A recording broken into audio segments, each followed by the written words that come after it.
On that distant morning in November 1963, America woke up to a day that seemed ordinary, but it carried the end of a great dream.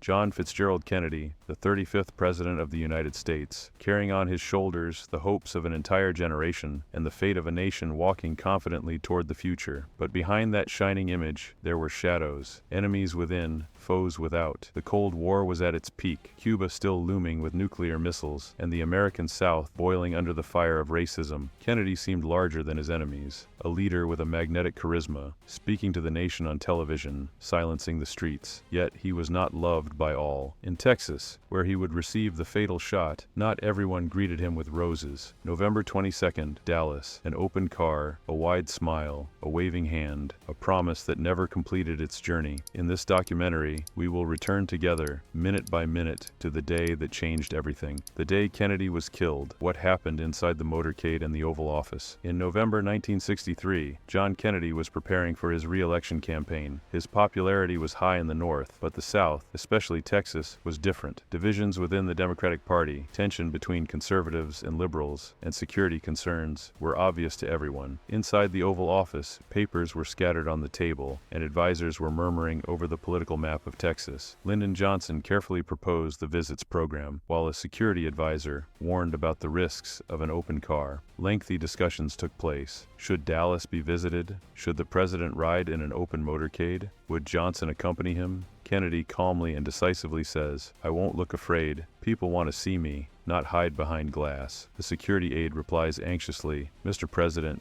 the threats in Dallas cannot be ignored." Kennedy smiles sarcastically. "If someone wants to kill me, a glass roof won't stop them." With these words, Kennedy made his decision. The open car would stay, and the trip to Dallas would continue. On November 21st, Kennedy left Washington with his wife Jacqueline, who was making her first public political appearance after the loss of their son Patrick just weeks earlier. It was a poignant farewell, Kennedy shaking hands with staffers, smiling, and Jacqueline dressed elegantly as Air Force One lifted off, heading to Texas. No one knew that plane carried the man who would not return, and that Jacqueline would return a widow, bearing her husband's blood on her dress. But in Dallas, eyes were watching behind windows, minds were tracking every step on the road, and a weapon was ready to fire. Friday, November 22nd, 1963, Dallas, Texas. In the Texas Hotel suite in Fort Worth, President Kennedy wakes to the sound of applause seeping through the windows. A small crowd awaits him outside the hotel, even though it's barely past 8 a.m. Inside the room, Kennedy is carefully putting on his blue suit. Jacqueline sits quietly at the mirror,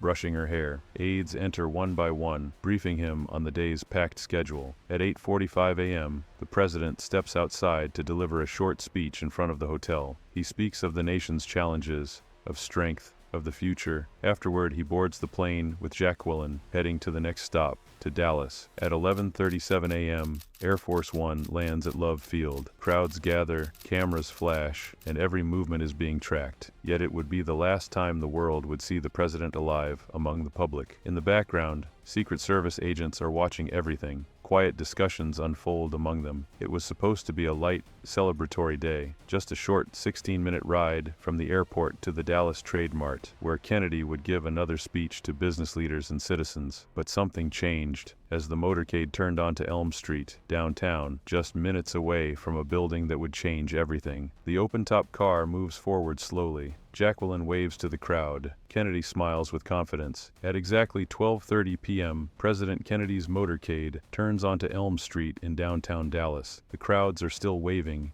and cameras are rolling non-stop. The open-top Lincoln limousine moves forward slowly. Governor John Connally turns his head left and right, while Jacqueline gently smiles at the people. Meanwhile, on the 6th floor of the Texas School Book Depository, a window is open, and behind it, the shadow of a rifle waits in silence. From behind that window, an unknown figure fixes his eye through the scope, finger resting on the trigger. No one sees him. No one feels a thing. Then, suddenly, the first shot is fired. The president stops waving. His eyebrows rise. His head jerks forward in a strange, sudden motion. His eyes show confusion, as if something has just struck him. Moments later, the second shot is fired. It pierces Governor Connally's back, exits through his chest, then hits his wrist. He cries out in pain, "They got me!" And then comes the third shot, precise and fatal.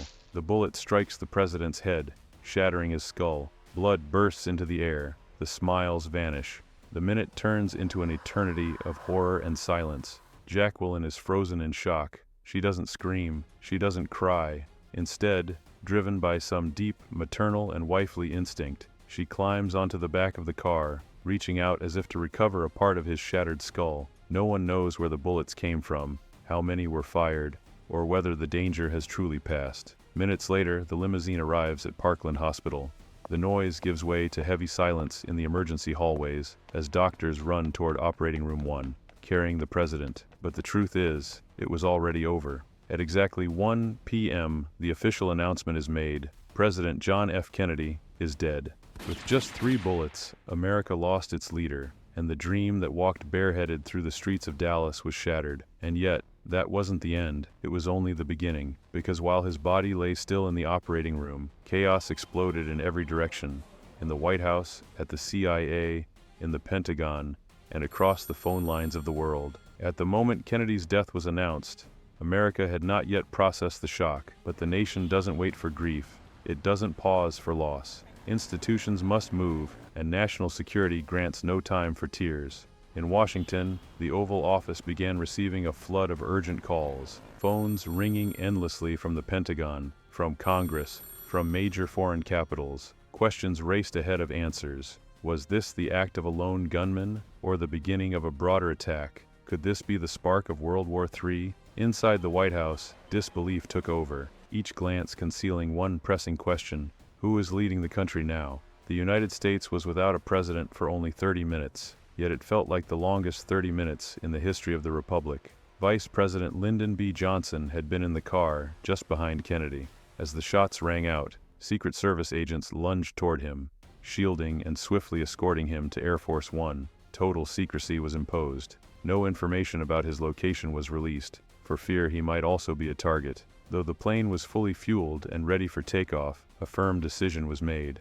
It would not leave the ground before the oath of office was taken. The country could not remain leaderless for even one more minute. Inside the plane, Jacqueline Kennedy still wore her pink suit, stained with her husband's blood. She refused to change. When someone gently asked if she wanted to put on something else, she answered in a chillingly calm voice, "I want them to see what they did to him." At exactly 2:38 p.m., a federal judge stood in a corner of Air Force One and recited the oath to Lyndon B. Johnson. To his left stood Jacqueline, and just like that, Lyndon B. Johnson officially became the 36th President of the United States. The plane lifted off from Dallas, carrying within it a living president and the body of the one who had fallen. The machinery of government pressed on, mercilessly. Orders flowed. Names were screened. Files were opened. Lee Harvey Oswald, the name that shook the world after Kennedy's assassination, a 23-year-old young man, an amateur musician who lived a modest life, but carried a complicated past and shifting political views. On the very same day the shots rang out in Dallas, while trying to flee the scene, he was arrested, but not for the president's assassination, rather for killing a local police officer. It wasn't long before authorities declared him the prime suspect in John Kennedy's assassination. Newspapers flooded with headlines. Official agencies launched investigations, while the public demanded quick answers. Investigator: did you kill President Kennedy? Oswald, coldly, staring directly into the investigator's eyes: "I'm just a scapegoat." Yet the court sessions were never completed.